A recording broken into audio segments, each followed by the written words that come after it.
তীর্থস্থানে এসে আমাদের সাথে এরকম অলৌকিক ঘটনা ঘটবে আমরা কেউ স্বপ্নেও কল্পনা করি। যে ঘটনাটা ঘটলো সেটা সত্যিই একদম গায়ে কাটা দেওয়ার মতো ঘটনা। ঘটনাটা শুনতে অবশ্যই তোমরা ভিডিওটা স্কিপ না করে পুরোটা দেখো। আশা করি ভিডিওটা তোমাদের ভালো লাগবে। যদি ভালো লাগে অবশ্যই লাইক কমেন্ট তো শেয়ার। একটা গলি দিয়ে যেতে হয়েছিল। গলিটা ছিল সংকীর্ণ, কিন্তু ভিড়টা ছিল অনেক বেশি।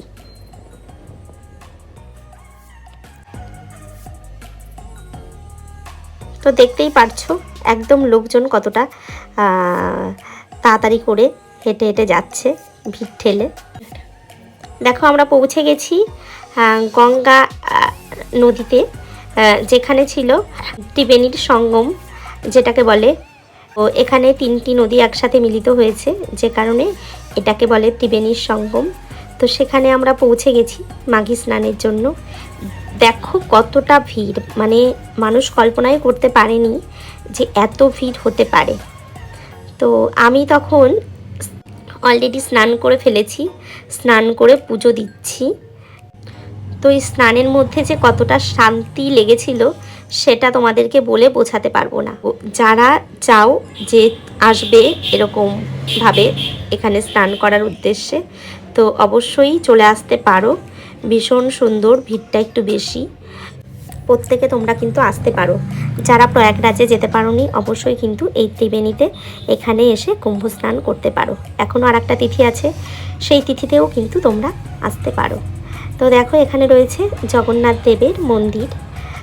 তো স্নান করে, গঙ্গা স্নান করে আমরা সেখানে একটুখানি প্রণাম করে নিলাম।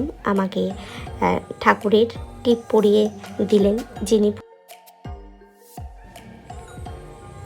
এবার তারই পাশে ছিল একটা বজরাঙ্গবলীর মন্দির, সেখানেও আমরা চলে এলাম। সেখানে একটু তার দর্শন নিলাম। তাহার দর্শন নিয়ে আমরা আস্তে আস্তে বেরিয়ে চলে গেলাম যেখানে মেলা হচ্ছিল, সেই মেলার উদ্দেশ্যে। তো দেখতে পারছো কতটা ভিড়, মানে সাংঘাতিক লেভেলের ভিড় ছিল। তখন মনে হয় 1টা মতো বাজে, তখনই এত ভিড়। তার আগে তো আরোই ভিড় ছিল, একদম পুরো সকাল থেকে সন্ধে পর্যন্ত। আমরা জানি না মানে সন্ধে পর্যন্ত ভিড়টা ছিল কি না। আমরা 3:30টার সময় এসেছিলাম, তখনও আর কি ভিড়টা ছিল।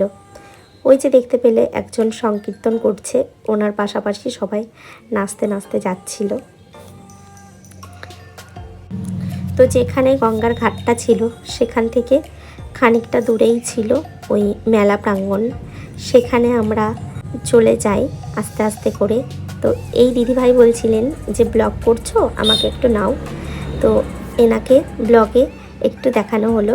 আর তার মাঝে মাঝে মা যেহেতু গেছিলো, মায়ের দরকার ছিল গোপালের জামা, তাই মা দুটো জামা নিয়ে নিল। আমাদের ছোট্ট একটা বেবি গোপাল ছিল, তার জন্য দুটো জামা পছন্দ হয়েছিল, মা নিয়ে নিল। এবার বড় গোপালটার জন্য পছন্দ হয়নি বলে নিতে পারিনি, ওই পুচকুটার জন্যই দুটো নিয়ে চলে এসেছে।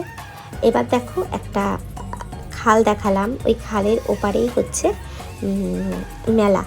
তো সেখানে যখন যাওয়া হচ্ছে দেখো সেখানেও প্রচুর ভিড়। আস্তে আস্তে এবার আমার মা বলেছিল যে গঙ্গা স্নান করে একটুখানি গীতা পড়তে হয়। তো তার জন্যই আমরা ওই মেলাতে গিয়ে বসবো একটা সাইড করে। বসার পরে আমরা গীতা পাঠ করব।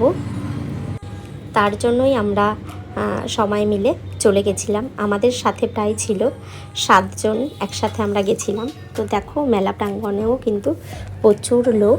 এবার ওই মাঠের এক ধারে বসবো আমরা সবাই মিলে, বসে গীতা পাঠ করব। দেখো অনেক সাধু সন্ততিও কিন্তু রয়েছেন সেখানে। এবার জানো একটা মজার ঘটনা ঘটলো, মানে ঘটনাটা শুনলে তোমরাও আশ্চর্য হবে। ওখানে প্রসাদের জন্য অনেক লাইন হয়েছিল, সেখানে লাইন দিয়েছিল অনেকেই, তা পায়নি অনেকে প্রসাদ। মানে আমাদের টিমে যারা ছিল গিয়ে লাইন দিয়েছিল, কেউ পায়নি প্রসাদ।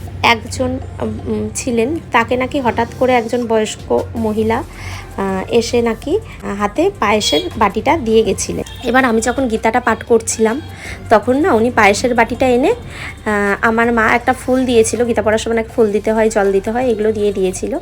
কিন্তু মিষ্টিও লাগে। এবার মিষ্টি যেহেতু পাইনি, ওই পায়েসের বাটিটা না মানে ওনার হাতে কে যেন দিয়ে চলে যায়। তখন ওই পায়েসের বাটিটা সামনে রেখে গীতা পাঠ হয়।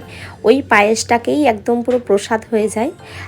তারপরে সবার হাতে হাতে একটু একটু করে দেওয়া হয়। সবাই বলছে যেন অমৃত খাচ্ছি। যাই হোক, এরকম ঘটনা ঠাকুরের স্থানে গিয়ে ঘটেছে। আমরা প্রত্যেকে খুবই খুশি হয়েছি যে এরকম করে পায়েসের বাটিটা দিয়ে গেল ওই যিনি আর কি আনতে গেছিলো। মানে কেউ নেই লোকজন, একজন এসে পায়েসের বাটিটা নাকি হাতে দিয়ে গেল। মানে এই ঘটনাগুলো ঘটলে সত্যিই খুব মানে গায়ে শিহরণ দিয়ে যায়। যাই হোক, আমরা সেখান থেকে বেরিয়ে চলে এসেছিলাম। সেখান থেকে বেরিয়ে এসে যে দেখতে পাচ্ছ এখানে না আশ্রম ছিল, সেখানে দেখি ওখানে ভোগ খাওয়াচ্ছিল। সেখানে এসে আমরা ভোগ গ্রহণ করলাম, দিয়ে তারপরে চলে